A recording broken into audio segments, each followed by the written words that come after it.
તો મિત્રો હું આજે આવી છું સરખેજ ભારતી આશ્રમની અંદર અને તમને હું બતાવીશ કે બાપુના રૂમના કબાટની અંદર શું શું વસ્તુ છે ને એ. આજે મારો એક અજીબ સવાલ તો એ છે કે આ બાપુનો રૂમ છે, ઋષિ ભાઈનો રૂમ. બાપુ તો નથી કહેવા લાયક, એટલે હું બાપુ તો નહીં કહું, કેમ કે એ સાંસારિક એક જીવન જીવે છે, સનાતની જીવન ન કહેવાય આને. જે હું તમને બતાવું છું ને તો આજે તમે કબાટ ખોલો ને તો તમને શરમ આવે. અને પહેલી પ્રથમ વાત તો બાપુના રૂમના સોરી યાર ઋષિભાઈના રૂમમાં એક લેડીઝના કપડા કેમ ને એ સવાલ. અને લેડીઝના કપડા જ નહીં, તમામ સામગ્રી આવો બતાવો. સમજો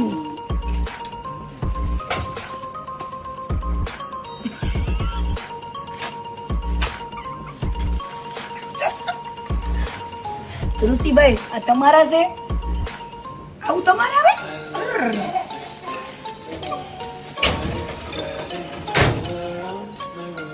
ઓહો તો જો ઋષિ બાપુ, અરે સોરી ઋષિભાઈ ના કબાટ ની અંદર થી આમ જો, આ જો શરમદાયક વસ્તુ નીકળે છે. આમ જો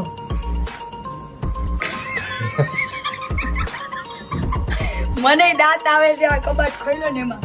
અરે નકરી રીતે આમ જો. હા બાપુ જલ્દી લાગે છે.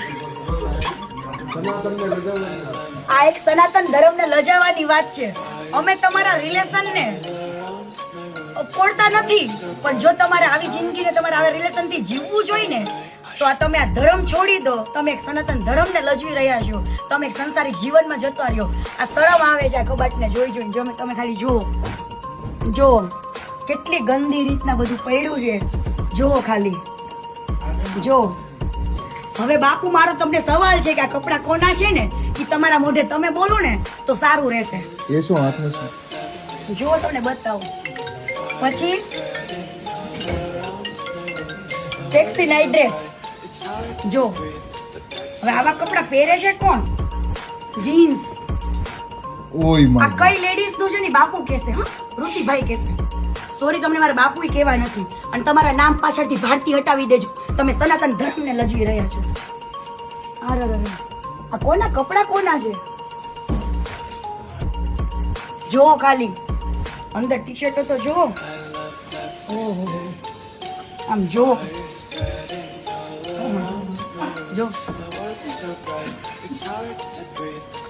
આમ જો ખાલી જો. તમે શરમ આવે છે આજે કે બાપુના રૂમમાં એક લેડીઝના કપડા શું કરી રહ્યા છે.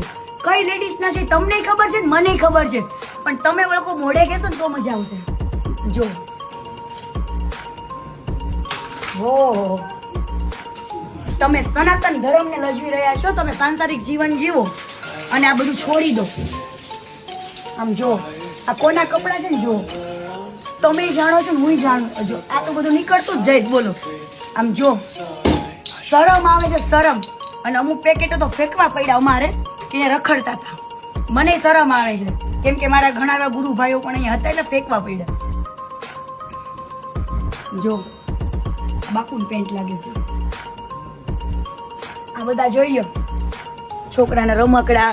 મને લાગે છે ગામમાં સાસરિયું ગામમાં પિયર અહીંયા જ છે. અને અમને એવા વાવડી મળ્યા હતા કે રાતના 11 વાગ્યા પછી આશ્રમમાં આવે છે, સવારે વહેલા 5 વાગે જતા રહે છે. આ તમારા સામે પ્રૂફ છે. જોઈ લો. આથી વિશેષ તમારે શું પ્રૂફ જોઈએ બીજું? જુઓ ખાલી કપડા જુઓ. હજુ જો છોકરો પ્લાનિંગ કરતા હતા શું કોનું છે?